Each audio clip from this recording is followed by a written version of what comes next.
You're listening to Beyond Wellness Radio, bringing you the cutting edge in health, nutrition, and sports performance. Stay up to date and listen anywhere, anytime on your computer, tablet, or smartphone by subscribing on iTunes. Catch your hosts, Dr. Justin Marchegiani and Barris Harvey, as they answer your burning health questions as well as interviews from world-renowned guest experts. For more Beyond Wellness Radio, go to beyondwellnessradio.com. Thank you guys for tuning in to another episode of Beyond Wellness Radio. In today's show, we are talking about anemia, and I know this is an issue for a lot of people. So first off, I want to say thank you guys for tuning in, and how's it going today, Dr. Justin? Barris, it's going great, and actually just for everyone at home, we're on location today. Barris is in Austin, Texas, and we couldn't quite figure out how to record it on the same computer in the same room. So Barris is actually in my family room while I'm across my house in my office. So it kind of feels weird, but it's quite. Just thought everyone would like to appreciate that little bit of side info. Yeah, definitely. If I were to get up, I'm too comfortable now, but if I were to get up, I can peek over and actually see. I know. Well, I got you set up on the recliner with some mixed nuts and the fan going. So I think you're dialed in. Oh yeah, I'm ready to roll. This is probably going to be one of the best, at least in my perspective, one of the best podcasts. Yes, I think so too. And I also wanted to let everyone know that we're going to have all of the podcasts moving forward dictated with show notes, with kind of a summary, full translation, YouTube, and podcast MP3 as well. So moving forward, we're just adding that full service because you've demanded it, we've listened, and we're trying to provide its best service as possible. So you can go to beyondwellnessradio.com. That will forward over to justinhealth.com/podcast, where all the podcasts will be housed. So feel free. You can go to the old URL, which forwards over, or the new one, which is justinhealth.com/podcast. Yeah, definitely. So we made it a lot more simplistic for you guys. And over there at Dr. Justin's justinhealth.com, there's a lot of blog content that you can read up on as well. So this makes it easier for you guys to get access to the information that you need. So, of course, the first question has to be... Oh, and I also want to say one thing. We're going to have some links there, too, to your site as well. And oh, yeah. Would you mind sharing your site, Barris? Yeah, so I have the healthitarians.com, which is going through some changes right now, and same thing with reallyhealthynow.com. But there's a lot of cool changes going on. So I'm excited, and I'm excited to share those. But with that being said, what did you have for breakfast today? And we can even maybe talk about lunch because we're actually doing an afternoon. This is like one of the first afternoon podcasts? Actually. Yeah. It's actually 5 o'clock now, so it's almost night. Yeah. Well, today was a bulletproof fasting day. MCT, butter, coffee, but you were here for lunch, and lunch was, I just had my rotisserie chicken. I just picked off all the extra meat around the chicken and had an avocado. And then we're like, oh, shoot, we got to get this podcast going. So I did 4 grass-fed, or pasture-fed, I should say, organic eggs, Rocky style, downed them, and then had a tablespoon of butter and a carrot. And that was it. And then my cat ate lunch with me as well, and I gave him some of the carcass. And Paleo Kitty also got a little scoop of grass-fed butter that he downed in a second. Oh, yeah, I looked over, and he was all over it. Oh, absolutely. Carnivores got to get their meat in, right? Absolutely. And my cats get the best. They're spoiled. They're picky as heck. They eat grain free. I try to go as organic and clean, but they get picky. So I gotta find something they actually eat, but also meets good standards. Sounds like my puppy. My puppy is very, very picky. He actually eats what we eat. Oftentimes he doesn't even eat the food if it's cold. Yep. If it needs to be like he looks at me like, well, why is your steak warm? I want my steak just as warm. And I'm like, oh, you picky dog. But he's a happy dog though, so that's what matters. That's good, and that's pretty rare. Typically, dogs will eat almost anything, so that's yeah. You got a high maintenance pup. Oh yeah, we like to say that is a very bougie dog. Yeah, definitely. So I had one of those simple days as well, where I just had, when I came over, I literally had a can of some salmon, Um, looked like tuna, but it Yep. was some salmon in there, Oh, that's what that was. Okay. yeah, and you had that Latino hot sauce that I love. So I Yes. was like, I saw that in your fridge, and I'm like, oh, I had to put some. You have the hot sauce, and it just makes it all beautiful. So I had some of that.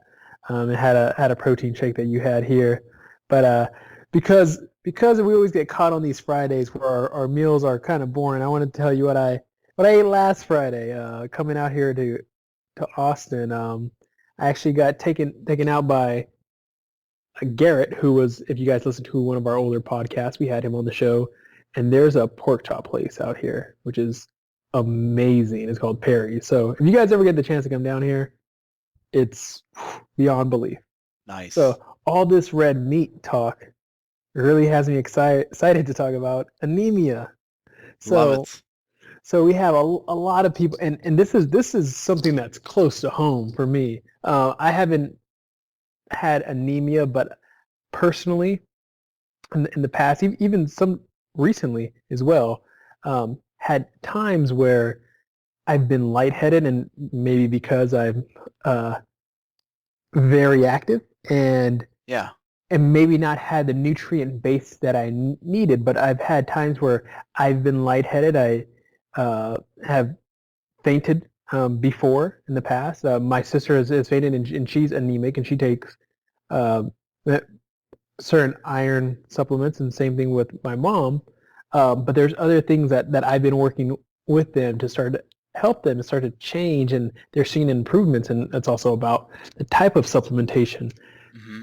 But with that being said, there's so many people that are dealing with anemia. Before we just kind of go into it and devour it, um, what's a little bit of the overview? I think the general idea is people just know that, hey, my blood doesn't isn't working right, and that's kind of all people know is like iron, and for some reason my blood and iron.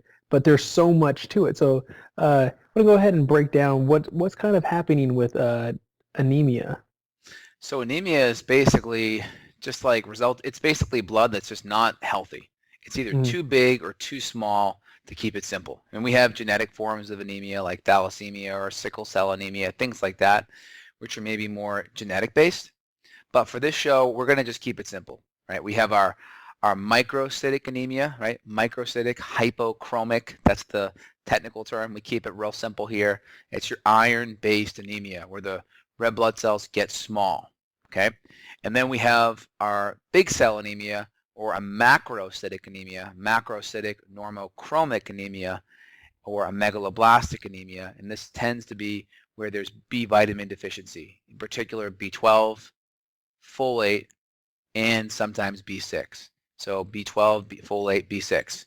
So those are the two different kinds of anemias, just generally speaking, and then we can go into what that actually means from a medical perspective. okay, definitely. So nutrition. You mentioned that either our red blood cells are too big or too small. What is the importance in that? Because um, this is something that I know if people dive into anatomy and really get deep into nutrition and how the body works, they'll know, well, that blood's supposed to be carrying oxygen, and the hemoglobin carries oxygen, and that's what matters. So it's almost like a boat going down the river trying to um, carry the fuel to the rest of our body. So not having the right iron, not having the right B vitamins, what are some of the big symptoms of not having the proper type of blood flowing through you, almost like your stream in your body? What would be some of the issues in there? Great question. So one of the first things that we're going to see with anemia that most people are fully aware of is just fatigue. Because think Mm-hmm. about it, right? Especially when we're dealing with an iron-based anemia where the cells are too small, the red blood cells are too small. So if we run a blood test, one of the first thing we're going to see on our typical CBC is we're going to see three values called red blood cells, RBCs, hematocrit, and hemoglobin. Okay, and these markers tend to be a little bit on the lower side when we have iron-based anemia. Those are the first things we'll see. We'll see red blood cells almost below 4. We'll see hemoglobin, below 12. We'll see hematocrit in the lower range, the lower 10% of the range, 20% of the range as well. So that gives us a good starting point that we're starting to be low in iron. And again, there are other markers that can give us earlier detection as well, such as our iron markers like TIBC, UIBC, iron saturation, iron serum, and ferritin. We're going to go into those later, but I'm just setting the tone there. So regarding the symptoms, getting back to the symptoms now, Barris, fatigue is a big one because with iron-based anemia, the iron is essential to being attached to the hemoglobin to carry oxygen. So if any of us go back to high school science class where we have the candle, and then we light a candle and we put the mason jar on top of the candle, one of the biggest things that we see is the candle goes out in just a matter of time. So that's one of the big things we see. So that's important because if we're not carrying oxygen, we're not going to be able to have cellular metabolism because we need oxygen for that to happen. Does that make sense? Yeah. So I guess in the inverse way, I was actually just telling someone the other day, don't fight fire with fire, deprive it of its oxygen, and then it has no fuel. That's what you wouldn't want to happen in your body, though. You wouldn't want to deprive your body of this essential. I think a good way to structure it, to really have a paradigm shift for people, is to start thinking of oxygen almost as a nutrient. If people think of it that way, all of a sudden it stops becoming, oh, I mean, it's just air. It's like, no, if someone, put you in a chokehold and put pressure right on that, right on your neck, all of a sudden you're blocking those veins from getting the oxygen to your brain. I mean, you can go maybe if you're, really die hard and have a good metabolism, about a month without food, maybe a week without water, but 10 minutes without oxygen, I don't know if you're coming back, buddy. Right? Yeah, I would say 3 minutes, maybe 4 the most without oxygen. Forget it. You got some brain damage going on. Oh, yeah, definitely. So we know that if we kind of restructure the idea of oxygen being one of that base metabolic like nutrient, we kind of start to pay a bit more attention to this, because I know some people are just iron, but it's usually the people that have fainted and just like, wait, I just momentarily lost consciousness and found myself on the floor. That's dangerous. Those are the people that, okay, I hit rock bottom. That's not a good feeling. What's next? And we know it's not just iron, right? It could be other things. So you mentioned the fatigue. We're also going to see things like weight gain because metabolism is so tied into being able to carry oxygen for aerobic respiration. Also depression, leaky gut, low thyroid because we need iron to make thyroid hormones. And again, a lot of times celiac or gluten sensitivity, because a lot of times people that are low in iron, a lot of times their gut's inflamed and they're just not able to absorb the minerals because of inflammation in the gut and or low stomach acid. So there's a lot of different things that can drive this whole entire symptomatology around anemia. Yeah, definitely. From an athlete's perspective, I mean, knowing how a lot of this iron is going to be coming from like the really dark leafy greens or like the darker meats, and we know, well, what are our muscles? What are some of the issues that you might see with? I know that you might have worked with a significant amount of athletes and also a lot of female athletes who might even be more prone to having anemia. What are some of the first key things that they start noticing? Well, again, we're going to see the recovery issues, the weight gain, the depression. Energy is going to be a big one. Circulation, feeling cold, right? Again, as an athlete, they got to create energy. And if we're not creating energy, there's going to be a ton of problems. So I want to differentiate a couple things, because we're talking about the iron-based anemia now. We'll shift gears to B12 or B vitamin anemia shortly. But regarding iron anemia, you're going to see it more frequently in females. Just to be straight up. And the reason why is because women menstruate every month. Guys don't. So a lot of the problems I have with my guys is they're going to have excessive iron. That's a big one. Because we don't menstruate. So when guys have iron anemias, it's a problem. Most of the time it's going to be because they're vegetarian. They're not eating red meat. They're not eating meat in general. They're more plant-based. That's going to be number one. Number two is you're going to see guys that are celiac or really gut inflamed, massive, massive leaky guts.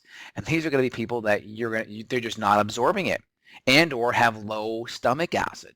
So number one is kind of leaky gut inflammation. Number two is going to be more diet based. Okay? So that's, yeah. Yeah, and I wanted to say something real quick because I know that there was a point someone made to me the other day about like the acid alkaline thing, and yes, we do want to be more overall alkaline in our body, so greens are great for you, but different parts of our body are different pH, and I don't know if you have seen different metals in its entirety, like maybe not in food, but if you look at that, you'll know that you can't just throw that in a balanced solution like water and expect that to dissolve and break down. Not saying that I'm eating, like quarters and coins and other metals, but like we have to remember that these minerals, I mean, they're not the same. They're in a smaller area, but for us to actually have that reaction happen, our stomach has to have the right environment to break that down and actually draw from the nutrients. A lot of people just think that they can just take a supplement and bam, okay, my iron's up. But what if you went to the bathroom and you saw that just the same way if you eat corn and you see corn came out, like it didn't become a part of you. It's the same thing as throwing up, right? Just from the back, yeah. Yeah, there's actually a condition called pica, P-I-C-A, where people are nutritionally deficient and they're eating like crazy stuff because their body is just freaking out and trying to get these minerals, especially iron anemia. Iron and zinc's a big one, but like these people will literally eat animal feces. They'll eat like paper clips or paint, or a common one, you see it a lot, good clinical diagnostic indicator, and it's a little bit more normal, is people chewing on ice. That's a good one. Sand, dirt, animal feces. Those probably aren't, you're probably not hanging out with people that are eating animal feces, especially if it's, someone close to you. That's probably on your radar screen. It's funny that you mentioned that. Not that I know anybody personally that's done that. But I did notice that the other day on TV. Not the other day. It was probably a couple months ago. I always use that term. But it's funny because one side of me was like, oh, that person must be insane. But the other side of me was like, what innately in their body, the same way a dog that's being fed garbage just says like, hey, I'm just going to start eating this grass because I have to look somewhere. Like what innately is telling their body and saying, hey, dude, I don't know what you're eating, but go eat that poop because at least it's like you got to be like something has to be breaking down in your body so bad for your body to say, hey, maybe, maybe there's a little bit of good stuff left that the dog didn't absorb, and hopefully isn't that poop. Yeah, exactly. So looking at that right there, so we want to be eating things that are absorbable. So when it comes to iron, animal products are going to be the best. I mean, you're going to have some non-heme iron sources in vegetables, especially spinach and your greens, but it's not going to have the effect really of increasing your overall iron levels like animal products will. Definitely not. And the same thing when it comes to B12. But again, you can have some effect with vegetarian sources, but your best bang for your buck is going to be animal sources, especially darker cuts of meat. So that's a real important thing. And when it comes to looking at the iron, I already gave you a couple of markers. Let's continue to piggyback on that. So in case anyone's got their lab test out there and they're dealing with some of these symptoms, we also want to look at MCV, right? MCV it's your mean corpuscular volume. So it's looking at how big the hemoglobin is or how big your red blood cells are. So if that's small, that starts to be a sign of iron deficiency. Also mean corpuscular hemoglobin, MCH, and then even our MCHC. When these get lower, right, this starts to be a sign of iron deficiency. And I'll give you a couple of markers here. When we go below 82 on MCV, that's a big one, 82. So check the show notes for these on the flip side if you want to refer back. Below 27 on the MCH. and below 32 on the MCHC. So you'll have the translation to review this. But this is when we combine the red blood cells, the hemoglobin, the hematocrit, the MCV, MCHC, MCH, we have a pretty good window at what markers we're looking at to get a window how our iron levels are. So that's number one right there. And then number two, we can dig a little bit deeper at some of these other markers here called ferritin. Okay, ferritin's a storage form of iron. It's kind of like 25-hydroxy-D. 25-hydroxy-D is the marker we use to look at our vitamin D, which is really important. We've done a whole bunch of podcasts and videos on that already, so refer back to those. We'll have that in the show notes. But vitamin D is really important. So ferritin's analogous to our 25-hydroxy vitamin D test. So it'll give us a good window of storage form of iron. And we'll even look at these iron-binding proteins such as UIBC and TIBC. And these markers are interesting because they're binding proteins. So imagine when the body wants more iron, these markers actually go up. So you think they may go down, but they actually go up because the body's trying to get more efficient at grabbing for iron. So low iron, we see higher amounts of these UIBC and TIBC protein markers. Okay, and then we'll also start to see serum iron drop, and we'll start to see iron saturation drop. But a lot of times your conventional doctors won't run this type of comprehensive panel, and I see it many times every week. There's always at least one or two anemics that come into my office when we run this full comprehensive panel and only one or two markers show up, or we start to see them drop at the lower end of the range. So with functional medicine evaluation, we can pull these people and into the diagnostic criteria because we're using more sensitive testing. So it's really helpful because we can pick them up before it's a big problem. Yeah, and with that testing too, what you're able to do is it's kind of track, because if people really take a close look at the way that physiology and homeostasis and even things at really small levels or even at really big levels, just like how the sun rises and sets, things usually goes in curves. And that's one of the big issues that I see when people go into their doctors and their lab tests look normal. The only thing is you can't tell if it's going, like, they're usually getting caught on the way down. So it gets back into, oh, it's in that normal range, but what direction? People usually don't notice that. So like you mentioned, it could be because your body starts to elevate those numbers because it has to overcompensate at a certain point, and eventually it can only hold up so much, and those systems start to break down.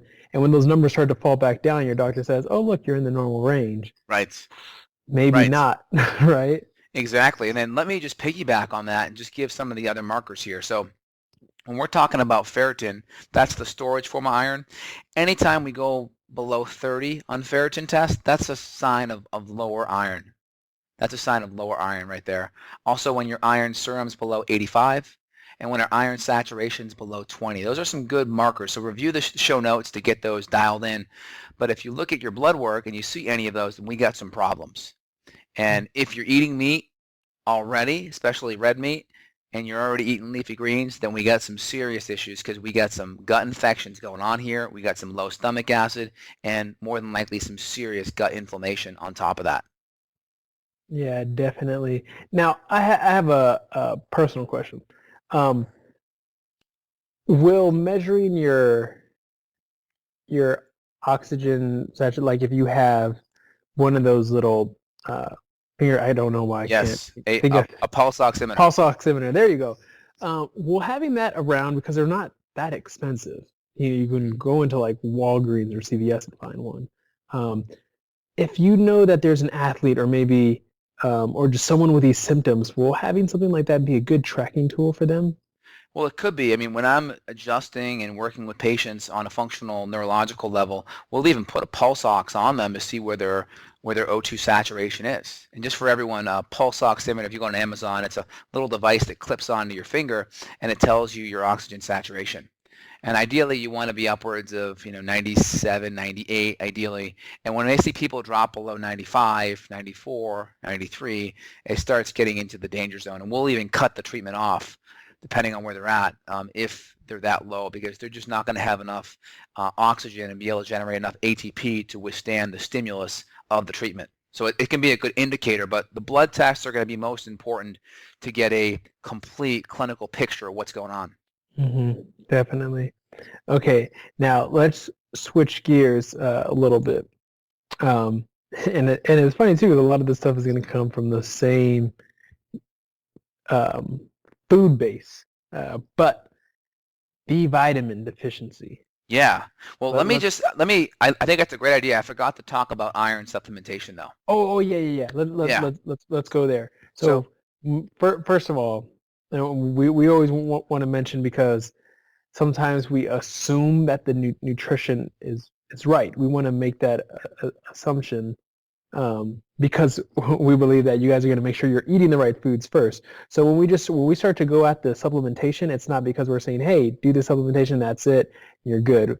We're saying if you're doing the diet parts first, yes, and the lifestyle parts first, and you're still having these issues, then maybe you just need kind of that Kickstarter and that supplementation to get you back on the right track. And it's not always a forever thing. Sometimes you do need to take some certain supplements forever, but some things are just to get you back into momentum. Yeah. So that just as a preface, but definitely let's dive into the supplementation, because I know there are the general ones that you can just walk into the doctor's office and pick up for because iron isn't that expensive. But the ones that are like $2, like those are can be very constipating. Don't break down very well. Can even have negative effects. So what is someone to do when looking out for an iron supplement? What should they be looking for? So when it comes to iron supplementation, well, number one, you want to make sure that whenever you're taking iron supplementation, you want to make sure you have a finger or a pulse on what the underlying cause is. Okay. So if you're a vegetarian or vegan and you've made a decision that you're just not going to incorporate meat, well, I think you're missing out, because there's a lot of meat there's a lot of good nutrients that are in meat that you're not going to be able to get in certain vegetarian products. So, but if you've come to that decision and that's where you're at and you're at peace with that, well, you might want to add in some high quality iron support to keep your iron levels within the normal ranges that I mentioned. So first thing, we can do something like liver, pre-digested liver or whole liver capsules. Again, depending on if you're vegetarian, vegan, that may probably won't work, but some people can wrap their head around it. Well, if it's in a pill, it's okay. It's more medicine. So if that works for you, good quality liver capsules, that's a great start in the right direction. If not, we can do a chelated version of iron called ferrous glycinate. Ferrous glycinate is a really highly absorbable amino acid called glycine bound to an iron molecule. So when we do these chelation blends, they tend to work much better because the body soaks up the amino acid and absorbs it much better without causing constipation. Because your conventional iron supplementations, ferrous sulfate that you get at the doctor's office, will get your stools nice and black and you just constipate you up a lot of times. So not the best start off the bat. So we have our ferrous glycinate. There's also some ferrous succinate. And then for a good vegetarian source as well, there's a product called Floradix. Floradix. That's been around for about 100 years, and they have a vegetarian form of one, and it's liquid too. So that can be a really good, helpful kind of option. I go with the amino acid chelates because they absorb really well, and we'll talk about the females. The females I have a little bit different of approach to than my typical male counterparts, just because of their cycle and what's driving iron can be a little bit different and more punctuated in females. So those are the blends right there. We have the iron chelates, succinic, we have glycinate, we have liver, and we have Floradix. Yeah, and one thing I might want to add in is Epic Bar is coming out with a liver bar. Ooh. That actually, if you've tasted Epic Bar stuff, they're actually really good. And their liver one was actually good. And you don't really, usually you think of liver and it's like, oh, it has that funny texture. So I guess today's unofficial sponsor of the day would be Epic Bar. We're definitely going to have to call them and hit them up for some free product after the show, I think. Oh, yeah. might as well. Absolutely. So we kind of talked about, the scenarios there, right? Vegetarian, vegan, that type of, more of a nutritional dietary intervention issue. So supplement works fine.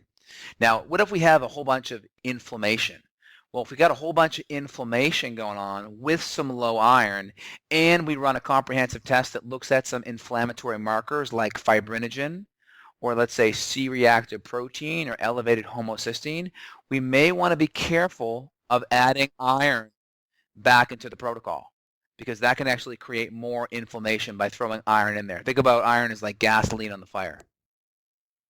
Now with our female patients, it's a little bit different because there's a couple extra variables regarding females. So the advice I just gave already applies, but there's another element, and that is hormones. So a lot of times most females patients are having iron anemia because they're menstruating too much. They're having too much bleeding right at the end of their cycle, which starts their new cycle essentially. So the biggest driving factor of that is estrogen dominance. When we have a higher amount of estrogen, typically our ratio is about 25 to 24 times more progesterone to estrogen. And when we start going below that ratio, right, so we start having 20, 15, 16, 13 times progesterone to estrogen. When that ratio starts dropping beneath 20 or so, we start to go in this estrogen dominance-like state, and that throws off our hormones because now that ratios aren't correct. And when we start menstruating, right, the drop in hormones at the end of the cycle is now delayed. We don't have that punctuated drop, and that can drive prolonged bleeding. And what's prolonged bleeding? When we're bleeding more 3 days or more a lot of times, and we're going through 4 or more tampons a day. If you're just using pads, for the most part, it's not an issue. Just 1 or 2, maybe 3 tampons, not a huge deal. Once we go beyond 3 days and we're doing at least 4 tampons a day, that's an excessive menstruation, and that could be driving a lot of the anemia. So when that situation comes, one of the things we do with most of our female patients is we consume liver while we're menstruating. Consuming liver while we're menstruating, we up the iron supplementation while menstruating. We continue taking iron throughout the cycle, but we have to put our focus on the female hormones and getting them balanced so we don't have this estrogen dominance driving this excessive menstruation. Yeah, basically, women, take care of yourself, love yourself. It's okay to, just like you said, you have to eat those, some people, the liver. Traditionally, in other cultures, if you're about to get pregnant, well, we're going to make sure that we save this liver just for you. I mean, I was going to eat it, but we want to make sure that the baby comes out healthy, or we want to make sure that we protect the mother. And that's super important. And if it was any other person that was like, if you slit your arm and you bled a normal amount, you just patch it up, you say, oh, I'll be okay. But if it just excessively started to bleed, you would tell yourself, hey, this is getting dangerous. But we sometimes just say like, oh, it's just a heavy flow. It's but like you said, we have to be mindful that, hey, like the blood in our body is literally the river in which nutrients are transported throughout our body and oxygen is transported. So like you mentioned, excessive, it's normal to bleed, but excessive amount, it should be an indication for you to look deeper into what's actually going on. Absolutely. And I want to just reiterate one more thing because it may have been cut off there in the past, was the fact that we got to be careful of inflammation too. If we're significantly inflamed, I mentioned some of the markers of inflammation. C-reactive protein, elevated fibrinogen, elevated homocysteine. These could be potential signs of inflammation. And if we're significantly inflamed, you got to be careful in giving any iron supplementation when we're inflamed because it can drive more inflammation. So we got to make sure we have our finger on what the underlying cause is, and we also have to make sure we have our finger on inflammation, what's happening in our body via inflammation. Yeah, definitely. Sounds good. Anything else to add on to the iron side of things? I think we're ready to transition to macrocytic anemia.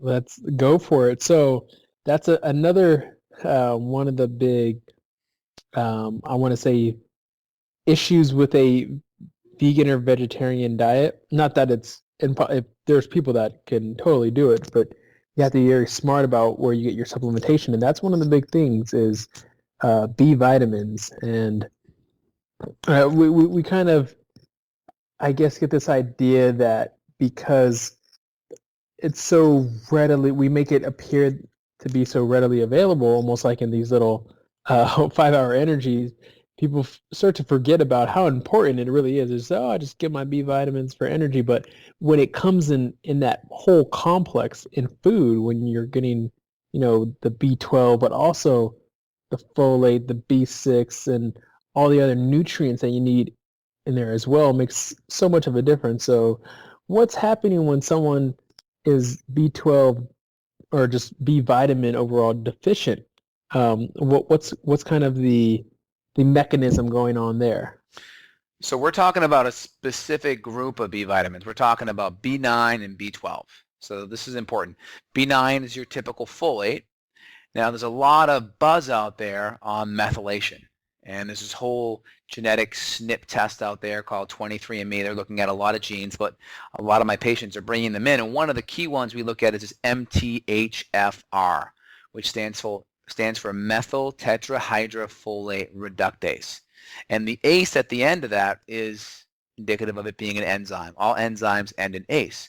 So this is an important enzyme that's there to help metabolize folate into activated MTHF folate. Now the issue is a lot of people today are taking folic acid. They're taking cheap supplements with folic acid in there. They're taking crappy fortified grains with extra folic acid, and they're going to have problems metabolizing folic acid into activated folate and could potentially even convert this folic acid downstream to dangerous metabolites. So what's the take-home message? We want to make sure we're using methylated B12, if not adenosyl B12, and we want to make sure that we're using activated LMTHF folate. This is activated. So then we're getting good absorption. Now, on top of that, another important vitamin for methylation is B6, or pyridoxal 5-phosphate, P5P. This is an important B vitamin, and P5P, or pyridoxal 5-phosphates, is an active B6. So if we take good forms of these B vitamins, B6, the folate, the activated methylcobalamin and or adenosylcobalamin, we're on the right track because then we have activated nutrients. And typically with most of my patients that have B vitamin issues, right, B12 for instance, you're not going to be able to get much B12 in a plant-based diet. It's just not going to happen. The B12 analog in plants is not going to raise your B12 levels, and there's been many healthy vegetarians that are very aware that they have to supplement B12 if they're going to go vegetarian or vegan long term. Yeah, a lot of them that I knew took a weekly B12 shots, Mm-hmm. which when you take a B12 shot, it you feel great, but having a necessity for it is not where you necessarily want to be. If you have the opportunity to kind of do a week of booster shots for 4 weeks, then go for it and take that advantage. But to be very extremely dependent on it isn't great either. So making sure that you are trying to get it through your food is super important.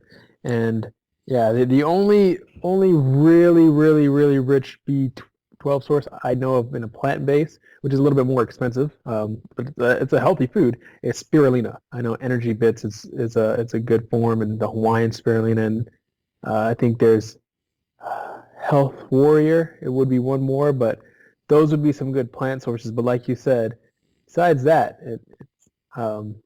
eat some meat. It makes it a little bit easier.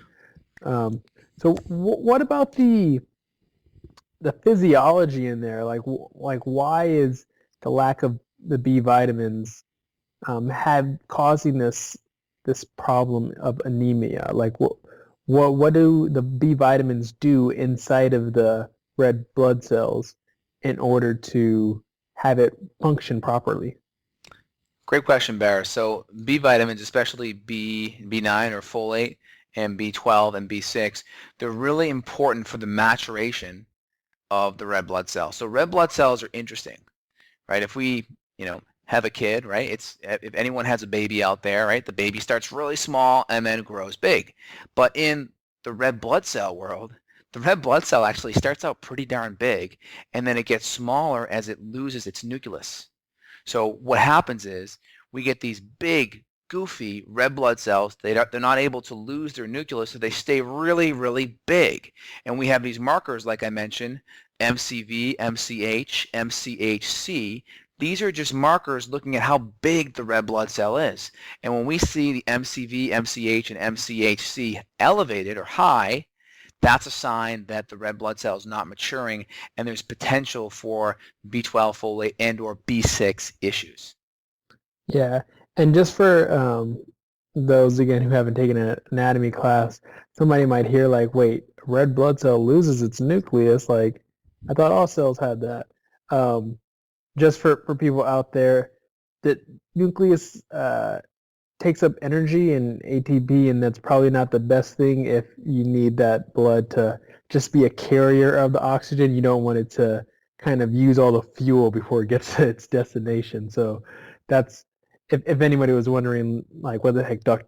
Jessel was talking about, that's kind of what's happening. It's going from this big like sphere-like thing.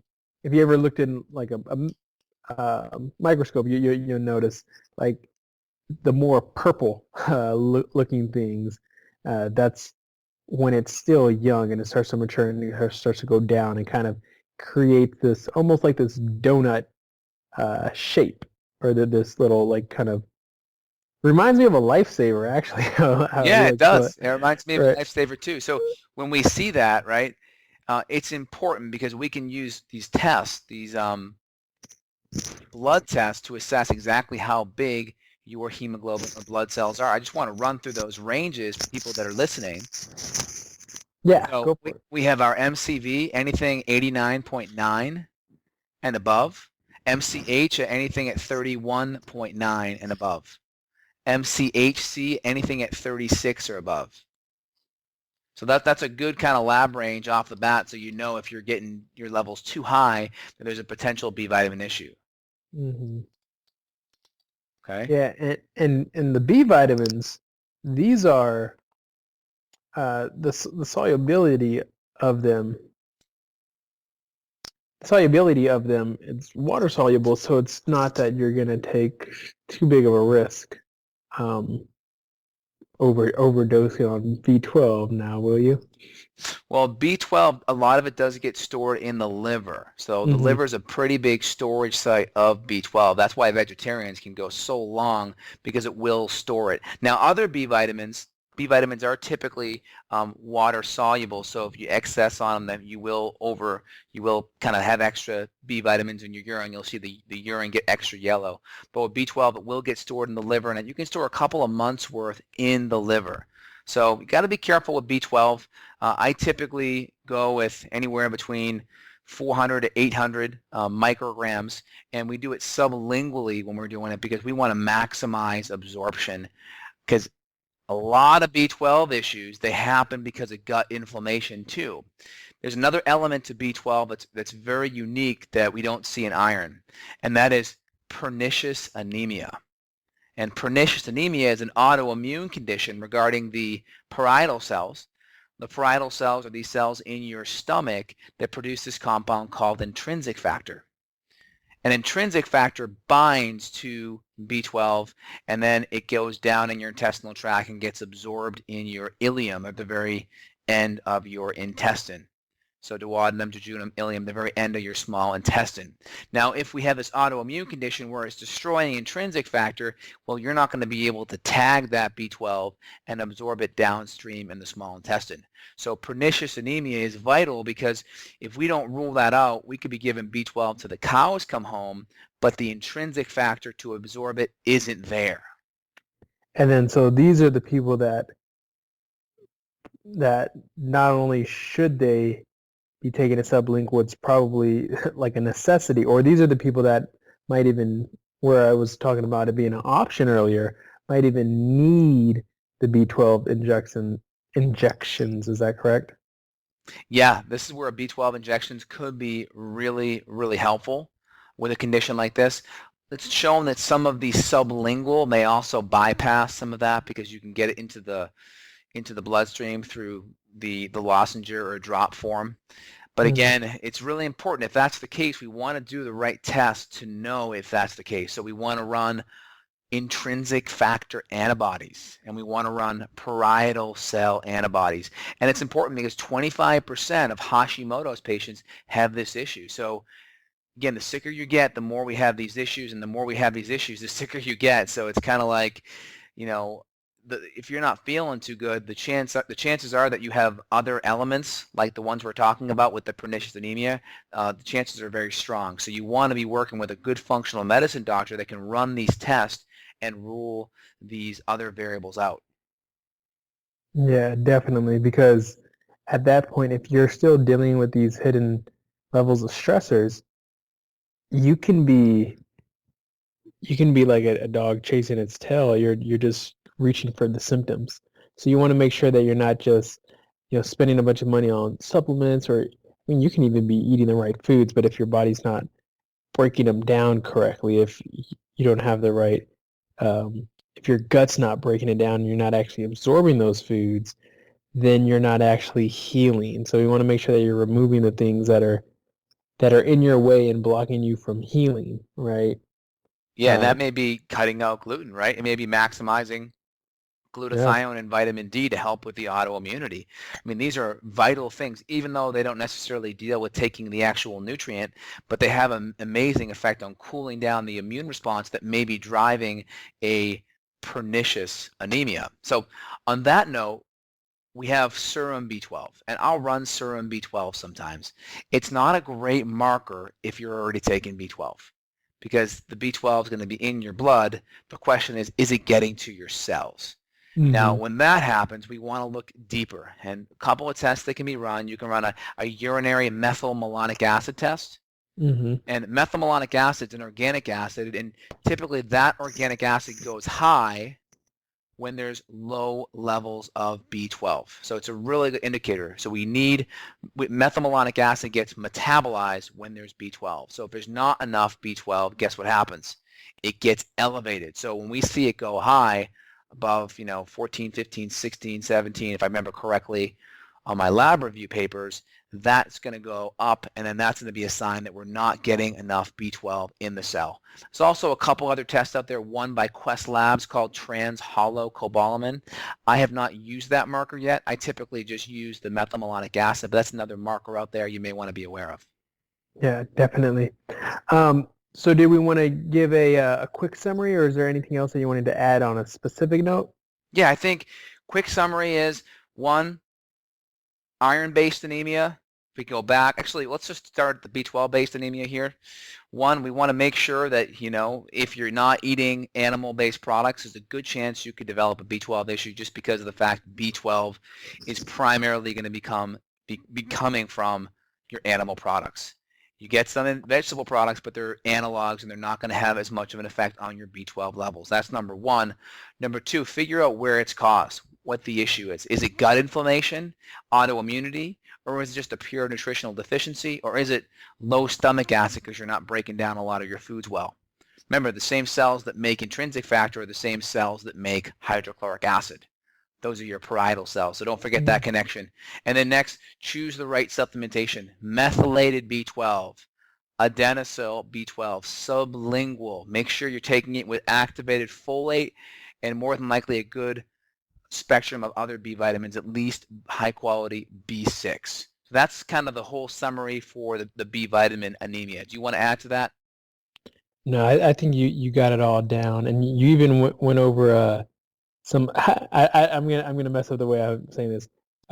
Pernicious anemia. Pernicious, yes. Pernicious. You also got some of that down there as well, mentioning that. So we know that there could be an autoimmune condition to it too. So there's that one. There's the B vitamins that we want to make sure, and then of course, the one that more people are familiar with is the iron would be the first or third, whichever way you want to order it. Yeah. So and yeah, then let's do a quick review of the iron too for everyone that's listening. So iron, again, same thing. more than likely, if you're eating too much plants, not enough animals, that's number one. Low stomach acid or gut inflammation, that's number two. And then number three is female patients with hormonal issues, estrogen dominance, that are menstruating too much. They're going to be losing too much iron just out their menstruation because their female hormones are out of balance. Hmm. Yes, definitely. And for the people out there, just to let you know, me and Dr. Justin, we love vegetables. We're not trying to hate on vegetables in this podcast. Plants are awesome. Um, we just want to make sure that people are not being so fearful of meat. And sometimes we have to kind of express how like how much we enjoy it, just to show you that there's nothing to be scared of when it comes to the meat. You're not gonna as long as that's not the only, you're not 100% carnivore, but so as long as people know that we're not just trying to hate on vegetables just because, like, we love vegetables, but like, if you really want your bang for your buck, you know. Exactly. I always tell my patients, I notice it myself, I eat more vegetables than most vegans do. Hmm. And I post my meals on Instagram at Justin Health, so you can take a look and see that. Again, a lot of people that are vegetarian based, they do a lot of starches and a lot of grains. So half my plate, over half my meal, is just good organic green vegetables and or non-starchy vegetables that are nutrient dense. So again, I practice what I preach too, but vegetables are an important part of the equation, but we can't forget that animals bioaccumulate plant matter, especially if your cows are eating grass. 6 to 8 pounds of grass to make 1 pound of grass-fed meat. That's powerful. So when you Yeah, eat a good quality grass-fed cow and have a good quality grass-fed ribeye steak, you're getting a lot of bio-concentrated nutrition. exactly. Couldn't have said it better myself. Or maybe I could just say, like, hey, your cow is almost like like a blend. That's probably mean to say, like, oh, it's a blender of and you're just kind of consuming it. I used to tell people I was a secondhand vegetarian. My cows eat grass, so therefore, Therefore, uh, yeah. No, I get what you're saying. Yeah, they're just a bioaccumulator of all of these nutrients. So I think it's good. A combination of two. And, the evidence scientifically shows that we're herbivores. I'm sorry, let's edit that out. Omnivores. And again, some people will do better off of more vegetables and a little less meat. Some people will do better with more meat and a little less vegetables. I think everyone kind of has to find their happy medium and what works for them. yep. I think that's a really important thing there. So good show today, Barris. Anything else you want to add?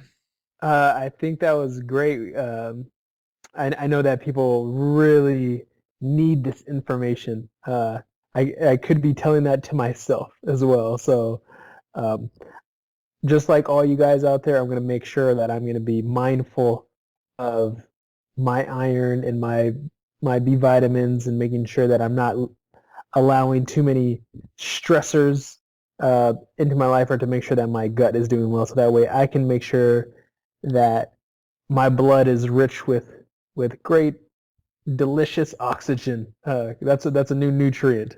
Yeah. So don't forget it. So let's make sure that our streams, our blood streams are filled with rich oxygen. And I And would just say one more thing though, because I'm actually very mindful of this too, is I'm giving blood a couple times a year yeah, and or doing lab tests because my iron levels are too high. And a lot of my male patients have iron, maybe over 300 on the ferritin test. And if that's the case, just make sure you're getting a couple of blood tests a year and or just giving blood once or twice a year.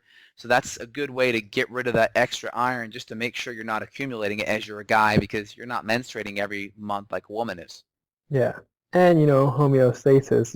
When you're going to help your body produce its own, because you're going to say, like, hey, where did that extra blood just go that went? I guess we got to make some more, right?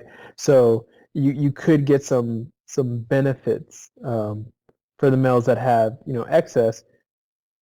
It's not going to give you excessive iron. You're going to take some of that out, but it's going to start to get back into its natural balance. So yeah, find a Red Cross. Like, there's people out there that can use your help. So not only can you help yourself, but help somebody else, and and all of a sudden you're making your day happier, and you could be saving a life. So definitely donate blood, get some lab tests, keep yourself healthy.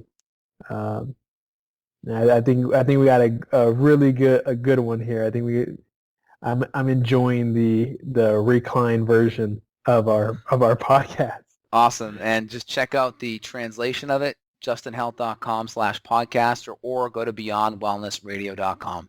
Again, we look forward to chatting with everyone real soon. Okay. Thank you. Bye now. Got a question for Dr. J? Go to beyondwellnessradio.com/question. Then tune in to hear the answer. Also, if you like the show, review us on iTunes. For more Beyond Wellness Radio, go to beyondwellnessradio.com.